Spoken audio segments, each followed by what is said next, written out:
વિદ્યાર્થી મિત્રો પ્રણામ. ધોરણ 9માં ગણિતમાં ત્રીજું પ્રકરણ છે યામ ભૂમિતિ.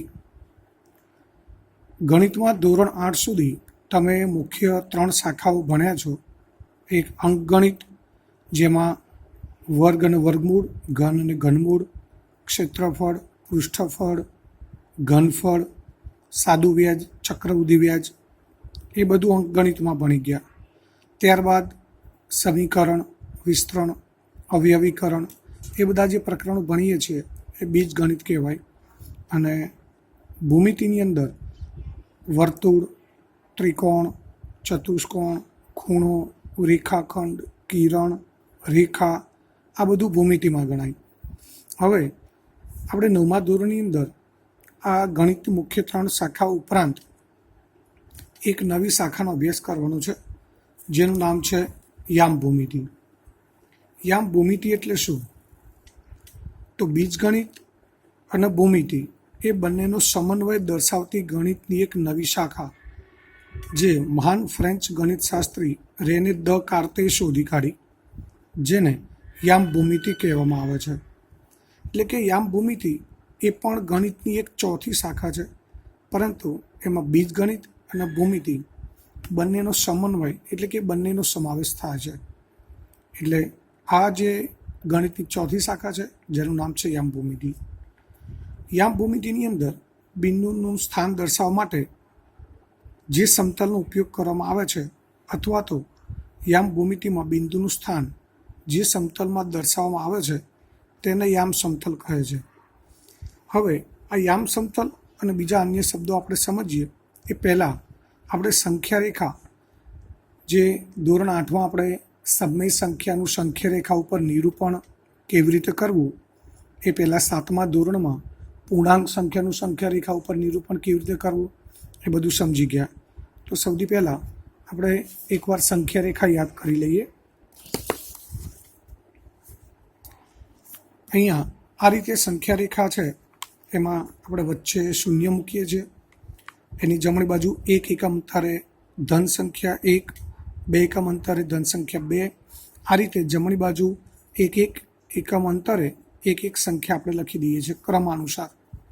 એ જ રીતે ડાબી બાજુ 1 એકમ અંતરે -1 સંખ્યા, 0 થી 2 એકમ અંતરે -2, 3 એકમ અંતરે -3, આવી રીતે આપણે સંખ્યાઓ દર્શાવીએ છીએ. આને આપણે સંખ્યા રેખા કહીએ છીએ. હવે આ પૂર્ણાંક સંખ્યાઓ છે. ત્યારબાદ આપણે 8મા ધોરણની અંદર સમય સંખ્યાનું સંખ્યા રેખા ઉપર નિરૂપણ પણ ભણી ગયા. જેમ કે ઉદાહરણ તરીકે 0 અને 1ની બરાબર વચ્ચે 1/2 સંખ્યા આવે, 2 અને 3ની વચ્ચે 2.1/2 અથવા તો 5/2 આપણે દર્શાવીએ છીએ. એ જ રીતે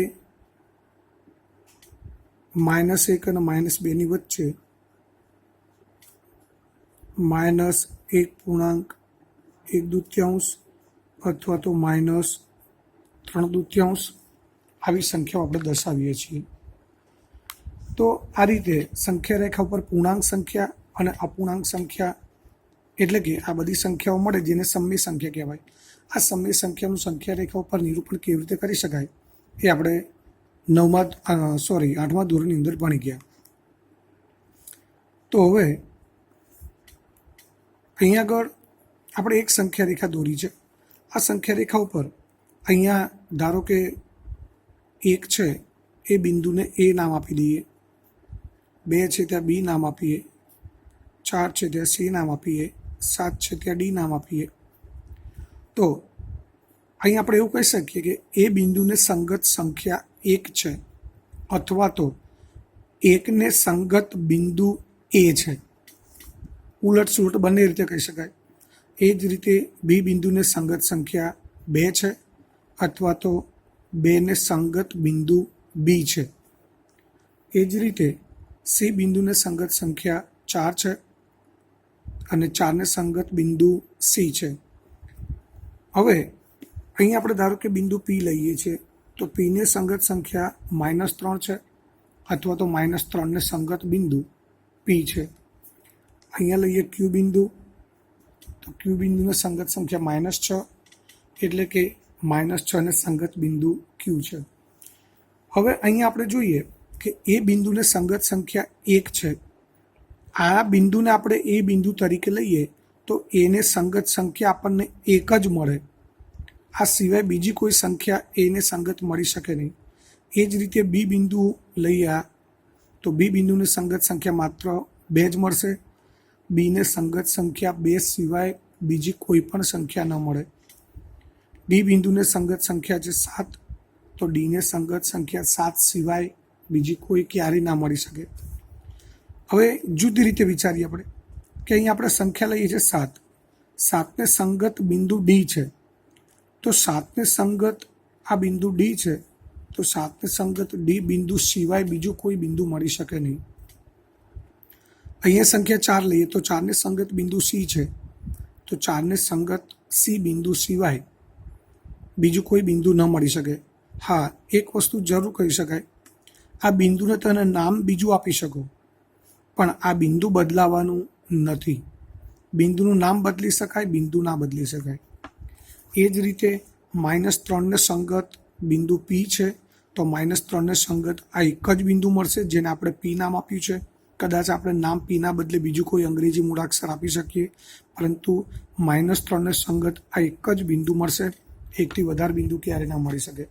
એ જ રીતે -6 ને સંગત બિંદુ અહીંયા ક્યુ છે, તો -6 ને સંગત આ ક્યુ બિંદુ સિવાય બીજું કોઈ પણ બિંદુ મળી શકે નહીં. તો આનો અર્થ એવો થયો કે કોઈ પણ બિંદુ આપણે પસંદ કરીએ આ રેખા પરનું, તો એ બિંદુને સંગત આપણને કોઈ એક જ સંખ્યા મળશે, એકથી વધારે સંખ્યા નહીં મળી શકે. અને એ જ રીતે સંખ્યા રેખા પરની કોઈ પણ સંખ્યા પસંદ કરીએ તો એ સંખ્યાને સંગત રેખા પર માત્ર એક જ બિંદુ મળે. એટલે કે એક બિંદુને સંગત એક સંખ્યા મળે અને એક સંખ્યાને સંગત એક જ બિંદુ મળે, એવું કહી શકાય. તો હવે આ સંખ્યા રેખા ઉપર તમને એટલો જ ખ્યાલ આવી ગયો છે કે પ્રત્યેક વાસ્તવિક સંખ્યાને સંગત સંખ્યા રેખા પર અનન્યનો મતલબ થાય એક અને માત્ર એક. પ્રત્યેક વાસ્તવિક સંખ્યાને સંગત સંખ્યા રેખા પર અનન્ય એટલે એક જ બિંદુ મળે, અને સંખ્યા રેખા પરના દરેક બિંદુને સંગત અનન્ય એટલે એક અને માત્ર એક જ વાસ્તવિક સંખ્યા મળે. એટલે ટૂંકમાં મેં હમણાં કહ્યું એમ કે એક બિંદુને સંગત એક જ સંખ્યા મળે, એક જ સંખ્યાને સંગત એક જ બિંદુ મળે.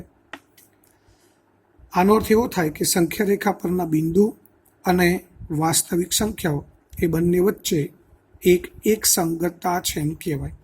એકનો મતલબ એક સંગતતાનો અર્થ એકને સંગત એક બિંદુને સંગત એક સંખ્યાને સંગત એક બિંદુ. હવે આગળ જોઈએ.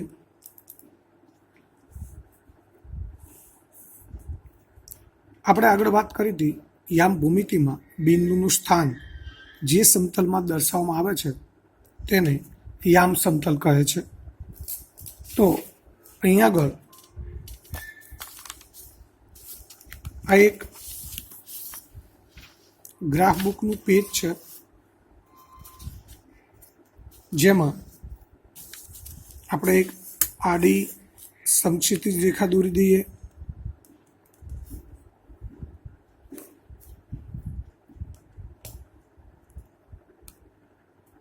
જેને આપણે એક્સ અક્ષ કહીશું.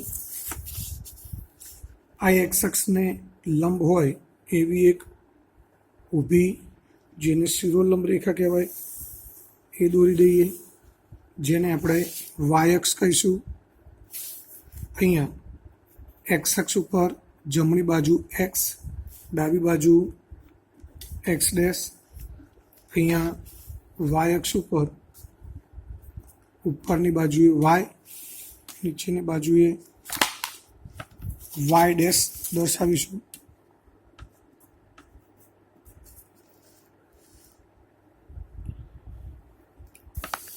તો આ જે ગ્રાફ બુકનું પેજ છે એને યામ ભૂમિતિની ભાષામાં યામ સમતલ કહેવાય છે.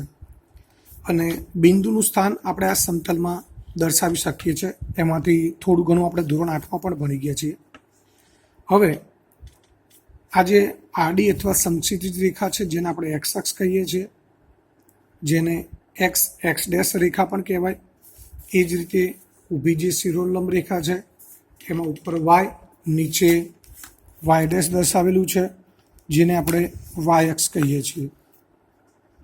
હવે આ બંને યામઅક્ષો જે બિંદુમાં છેદે છે એ બિંદુને આપણે ઉગમ બિંદુ કહીએ છીએ,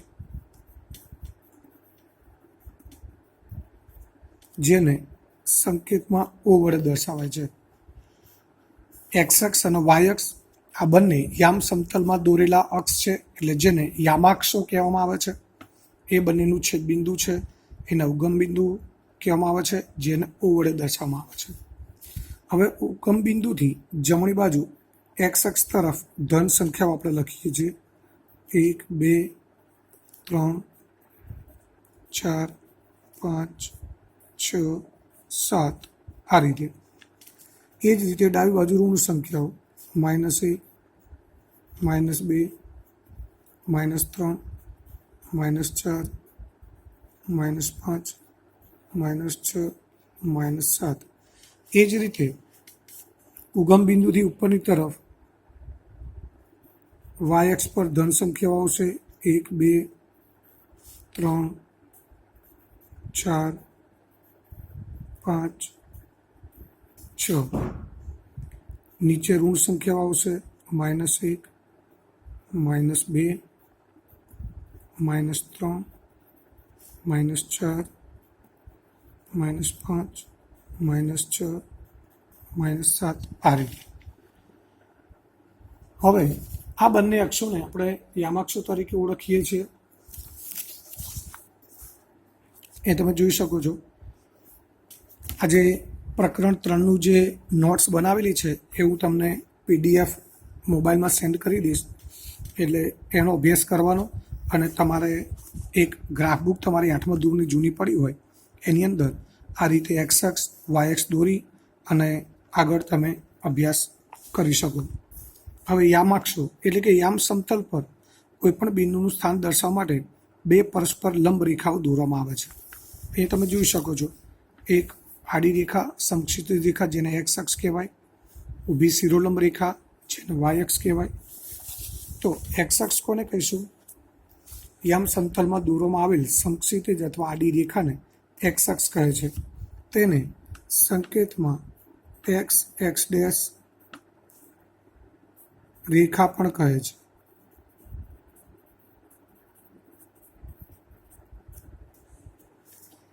એ જ રીતે યામ સમતલમાં દોરવામાં આવેલ શિરોલંબ અથવા ઊભી રેખાને વાય અક્ષ કહેવાય, જેને વાય ડેશ રેખા પણ કહે છે.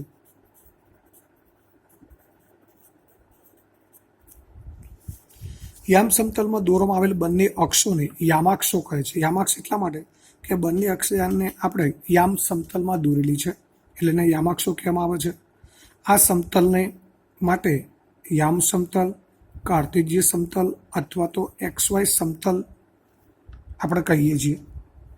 યામ સમતલ પણ કહી શકાય. આજે આખું ગ્રાફનું પેજ છે એને યામ સમતલ કહેવાય છે, XY સમતલ પણ કહેવાય અને કાર્તેજીય સમતલ પણ કહેવાય છે.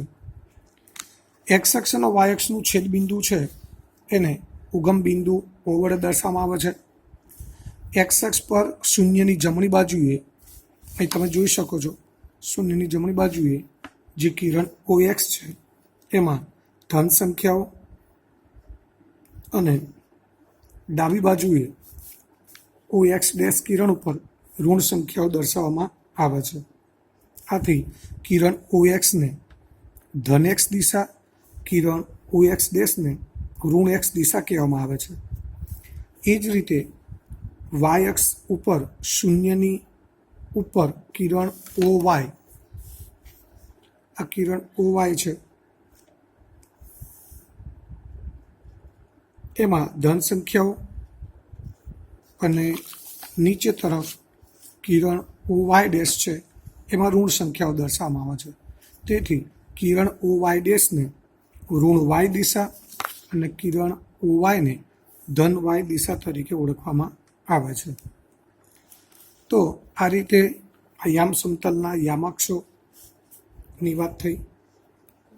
હવે અહીંયા આ જે યામાક્ષો છે એ યામ સમતલનું 4 ભાગમાં વિભાજન કરે છે. આ ભાગ 1, ભાગ 2, ભાગ 3 અને ભાગ 4. હવે દરેક ભાગ છે એને ચરણ અથવા પાદ કહેવામાં આવે છે. તો એમાં ચરણ 1, ડાબી બાજુ ચરણ 2, નીચે અહીંયા ચરણ 3 અને આ ચરણ 4.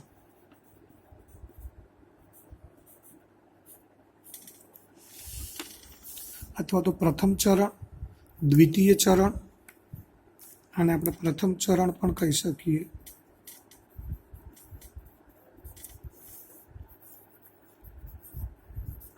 અને દ્વિતીય ચરણ,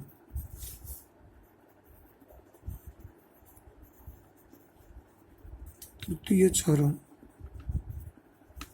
ચતુર્થ ચરણ.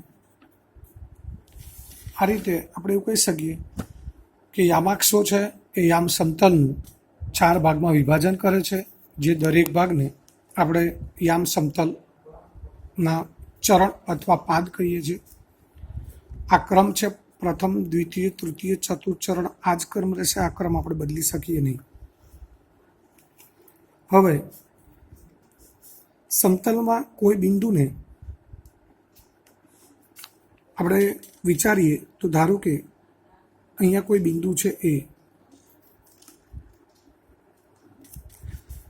આ બિંદુથી આપણે એક્સ અક્ષ ઉપર જઈએ તો આપણને સંખ્યા મળે છે 3, અને આ બિંદુથી વાય અક્ષ ઉપર જઈએ તો સંખ્યા મળે છે 4. તો આ બિંદુને સંગત એક્સ અક્ષ ઉપર જે સંખ્યા મળે છે એને આ બિંદુનો એક્સ યામ અથવા એને કોટી પણ કહેવાય છે. એ જ રીતે આ બિંદુથી વાય અક્ષ ઉપર જતાં આપણને 4 મળે છે, તો 4ને આ બિંદુનો વાયયામ અથવા ભુજ કહેવાય, જેને સંકેતમાં આ રીતે કૌંસમાં લખી શકાય. અહીંયા ધ્યાન હંમેશા એ રાખવાનું કે કોઈ પણ બિંદુનો એક્સ યામ છે એ કૌંસમાં હંમેશા પહેલાં લખાય છે અને વાયયામ હંમેશા પછી લખાય છે. આપણે આ બિંદુ વિચારીએ. આ બિંદુ બી છે. આ બિંદુને સંગત એક્સ અક્ષ ઉપર સંખ્યા 5 મળે છે, એટલે આ બિંદુનો એક્સ યામ 5, આ બિંદુનો વાય યામ છે 2. હવે અહીંયા આપણે જોઈ શકીએ છીએ કે આ પ્રથમ ચરણ છે, એની અંદર કોઈ પણ જગ્યાએ આપણે બિંદુ મૂકીએ તો એનો એક્સ યામ પણ આપણને ધન મળશે, વાય યામ પણ ધન મળશે. એટલા માટે આપણે કહી શકીએ કે પ્રથમ ચરણમાં જે પણ બિંદુ હોય એના બંને યામ ધન હોય છે. એવી રીતે અહીંયા કોઈ બિંદુ આપણે સી લઈએ. સી બિંદુના યામ આપણે શોધવા છે. તો સી બિંદુથી એક્સ અક્ષ ઉપર જતાં આપણને -3 મળે છે. સી બિંદુનો એક્સ યામ છે -3. વાય અક્ષ ઉપર જઈએ તો 3 મળશે, એટલે બિંદુનો વાય યામ છે +3. એટલે કે સી બિંદુના યામ છે -3, 3. હવે અહીંયા કોઈ બિંદુ આપણે લઈએ. બિંદુ ડી લઈએ. એનો એક્સ યામ એટલે એક્સ અક્ષ ઉપર જતાં આપણને -7 મળે છે, એટલે એક્સ યામ -7. બિંદુથી વાય અક્ષ ઉપર જતાં આપણને 2 મળે છે, એટલે બિંદુનો વાય યામ છે 2. એટલે ડી બિંદુના યામ થશે -7 અને 2. તો આ રીતે દ્વિતીય ચરણ છે એમાં કોઈ પણ બિંદુ આપણે લઈશું તો એ બિંદુનો એક્સ યામ હંમેશા આપણને ઋણ મળશે, જ્યારે વાય યામ ધન મળશે. એટલે આ બિંદુના યામ માઇનસ અને પ્લસ મળશે. એવી જ રીતે ત્રીજું ચરણ. ત્રીજા ચરણમાં અહીં આપણે કોઈ બિંદુ લઈએ છીએ પી. આ બિંદુનો એક્સ યામ શોધવો છે, તો એક્સ અક્ષ ઉપર જઈએ. એક્સ અક્ષ ઉપર -4 સંખ્યા છે. આ બિંદુથી વાય અક્ષ ઉપર જઈએ તો વાય અક્ષ ઉપર સંખ્યા -2 મળે છે, એટલે એનો વાય યામ છે -2. મતલબ પી બિંદુના યામ છે -4 અને -2. અહીંયા કોઈ બિંદુ લઈએ. ક્યુ બિંદુનો એક્સ યામ મળે છે -7, વાય ઉપર જઈએ વાયામ મળે છે -3, તો આ ક્યુ બિંદુના યામ થયા -7 -3. એટલે આનો અર્થ એ થયો કે તૃતીય ચરણમાં આપણે કોઈ પણ બિંદુ લઈએ એ બિંદુથી એક્સ અક્ષ ઉપર જતાં આપણને માઇનસ કિંમતો જ મળશે, એટલે કે તૃતીય ચરણમાં દરેક બિંદુનો એક્સ યામ ઋણ હશે. એ જ રીતે વાયામ પણ ઋણ હશે, એટલે કે તૃતીય ચરણમાં દરેક બિંદુના બંને યામ માઇનસ હશે. એ જ રીતે ચતુર્થ ચરણ અથવા ચોથું ચરણ, અહીંયા કોઈ બિંદુ આપણે આર પસંદ કરીએ. આર બિંદુનો એક્સ યામ એક્સ અક્ષ ઉપર જઈએ તો 4 મળે છે, વાય અક્ષ ઉપર જતાં -2 મળે છે. અહીંયા બિંદુ લઈએ એસ બિંદુનો એક્સ યામ ઉપર 2 મળશે, વાય -3 મળશે. એટલે કે એસ બિંદુના એક્સ યામ 2 અને વાય -3 છે. તો આની પરથી આપણને એ પણ ખ્યાલ આવી ગયો છે કે ચતુર્થ ચરણમાં કોઈ પણ બિંદુ હોય એનો દરેકનો એક્સ યામ હંમેશા ધન મળશે, વાય હંમેશા ઋણ મળશે. એટલે ચતુર્થ ચરણ છે એને આપણે પ્લસ માઇનસ એના બિંદુઓના યામ મળશે. હવે ત્યારબાદ કોઈ બિંદુ ધારો કે અહીંયા એક્સ અક્ષ ઉપર છે બિંદુ એમ. એક્સ અક્ષ ઉપર બિંદુ છે એટલે આ બિંદુને સંગત એક્સ યામ 5 થશે. હવે આપણે વાય યામ શોધવો છે તો આ બિંદુથી વાય અક્ષ ઉપર જઈએ તો વાય અક્ષ ઉપર અહીંયા નીચે -1 છે, ઉપર +1 છે. +1 અને -1ની વચ્ચે અહીંયા 0 આવશે, એટલે આ બિંદુનો વાય યામ 0 આવશે. એટલે કે એમ બિંદુ છે એનો આપણે વાય યામ શોધવો છે તો અહીંયા જઈએ તો આપણને 0 મળે છે, એટલે વાય યામ 0 આવશે. એ જ રીતે અહીંયા બિંદુ એન પસંદ કરીએ, એનો એક્સ યામ એક્સ અક્ષ ઉપર 2 છે, વાય યામ જોવો છે તો વાય યામ અહીંયા જઈએ તો આપણને 1 અને -1ની વચ્ચે 0 મળશે, એટલે વાય યામ આપણને 0 મળે છે. એવી જ રીતે અહીંયા કોઈ બિંદુ પસંદ કરીએ એક્સ, જેનો એક્સ યામ -4, વાય યામ 0. આનો અર્થ એ થયો કે એક્સ અક્ષ ઉપર કોઈ પણ જગ્યાએ આપણે બિંદુ પસંદ કરીએ તો એનો વાય યામ હંમેશા 0 આવશે. એક્સ અક્ષ ઉપરના દરેક બિંદુનો વાય યામ હંમેશા 0 આવશે. હવે આ ઉગમ બિંદુ માટે વાત કરીએ તો એક્સ અક્ષ ઉપર આ -1 અને +1 છે, એ બંનેની વચ્ચે આ બિંદુ છે, તો એ બિંદુનો એક્સ યામ પણ 0 આવશે. એટલે આ એક ખાસ ધ્યાન રાખવાનું, ઉગમ બિંદુ ઓ છે એના બંને યામ 0 0 હશે. હવે એ જ રીતે આપણે અહીંયા કોઈ વાય અક્ષ ઉપર બિંદુ પસંદ કરીએ ટી. આ બિંદુનો એક્સ યામ શોધવો છે તો આ બિંદુથી આપણે એક્સ અક્ષ ઉપર જવું પડશે. એક્સ અક્ષ ઉપર જઈએ તો -1 અને 1ની વચ્ચે 0 આવશે, એટલે બિંદુનો એક્સ યામ 0 આવશે. વાય યામ શોધવો છે તો વાય અક્ષ ઉપર જવું પડે, એટલે કે આપણે વાય અક્ષ ઉપર જ છીએ જ્યાં સંખ્યા 3 છે, એટલે બિંદુનો વાય યામ 3 મળશે. એ જ રીતે અહીંયા કોઈ બિંદુ લઈએ છે વી, એનો એક્સ યામ આપણે શોધવો છે. એક્સ અક્ષ ઉપર જઈએ તો આપણને 0 મળશે. વાય યામ શોધવો છે તો વાય અક્ષ ઉપર અહીંયા -5 છે, એટલે બિંદુનો વાય યામ -5 મળશે. તો આની ઉપરથી એ પણ ખબર પડી ગઈ હશે કે વાય અક્ષ ઉપર આવેલા દરેક બિંદુનો એક્સ યામ હંમેશા 0 હોય. એક્સ અક્ષ ઉપર કોઈ પણ બિંદુ હોય તો એનો વાય યામ 0 હોય અને વાય અક્ષ ઉપર આવેલા દરેક બિંદુનો એક્સ યામ 0 હોય. તો આ રીતે આપણે બિંદુઓને સંગત આપણે એમના સ્થાન યામ સમતલમાં શોધી શકીએ.